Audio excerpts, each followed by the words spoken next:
ক্রিকেটে ব্যবহৃত ব্যাটে লাগানো সেন্সর, আম্পায়ারের হাতে এই মেশিন কিংবা স্টাম্পের ভেতরের গর্তে লাগানো সেন্সরের পেছনের কারণ কি কখনো জেনেছেন? স্টেডিয়ামে উপস্থিত গোয়েন্দা রোবট, বড় পর্দা থেকে শুরু করে মাটিতে আটকে থাকা ডিজিটাল পোস্টারগুলোর রহস্য কি? আজকের ভিডিওতে জানুন ক্রিকেটে ব্যবহৃত শীর্ষ উন্নত প্রযুক্তি সম্পর্কে, এসবের পেছনের কারণ ও খুঁটিনাটি।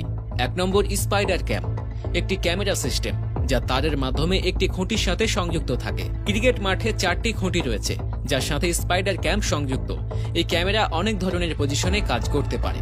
এইভাবে বিভিন্ন কোণ থেকে উচ্চমানের শট ক্যাপচার করা খুব সহজ হয়ে যায়। একজন অপারেটর স্পাইডার ক্যাম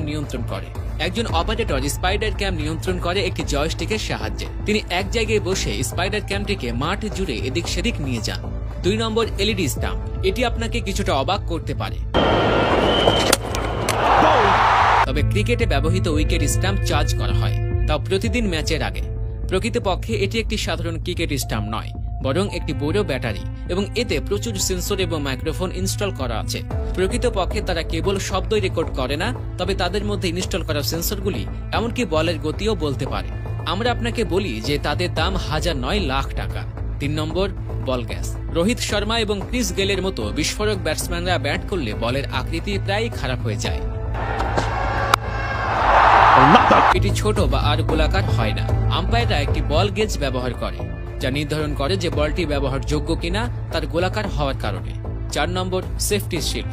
এই ডিভাইসটি আম্পায়ারদের দ্বারা পরিধান করা নতুন ডিভাইসগুলির মধ্যে একটি। আম্পায়ার ধারালো শট থেকে নিজেকে রক্ষা করার জন্য এটি ব্যবহার করে।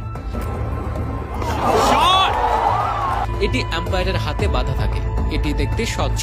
অনেকবার দেখা গেছে যে আম্পায়াররা ধারালো শটে আহত হন, তাই এই প্রতিরক্ষামূলক ঢালের সাহায্যে ধারালো শট থেকে নিজেকে রক্ষা করতে পারেন আম্পায়ার। 5 নম্বর, দ্রুত শনাক্তকরণ। আপনি নিশ্চয়ই লক্ষ্য করেছেন যে যখন একটি বল ব্যাট স্পর্শ করে বা পাস করে এবং বলার রিভিউ নেয়, তখন মধ্যম পর্দায় একটি সাদা পর্দা খোলে। এতে হৃদস্পন্দনের মতো কিছুটা তরঙ্গ রয়েছে। যদি বল ব্যাট স্পর্শ করে, এটি উপরে এবং নিচে চলে যায়, এবং যদি এটি ব্যাট স্পর্শ না করে তবে লাইনটি সোজা থাকে। এজ ডিটেকশন বা আল্ট্রা এজ শব্দ ফ্রিকোয়েন্সিতে কাজ করে। বোলিং বল হাতে ধরার আগে বলটি ব্যাটের সাথে যোগাযোগ করেছে কিনা সেটি দেখার জন্য। 6 নম্বর, স্পিড গান। স্পিড গান ব্যবহার করা হয় বলারের করা বলের গতি নির্ণয় করতে। এর মাধ্যমে বোলাররা তাদের বোলিং গতির উপর নজর রাখতে পারে এবং সেই অনুযায়ী যথাযথ পরিবর্তন করতে পারে। এটি একটি রাডারের মতো কাজ করে। প্রিয় দর্শক, এই সব টেকনোলজির মধ্যে কোন টেকনোলজিটি আপনাকে সবচেয়ে বেশি আকর্ষিত করেছে সেটি অবশ্যই কমেন্ট করে জানাতে ভুলবেন না।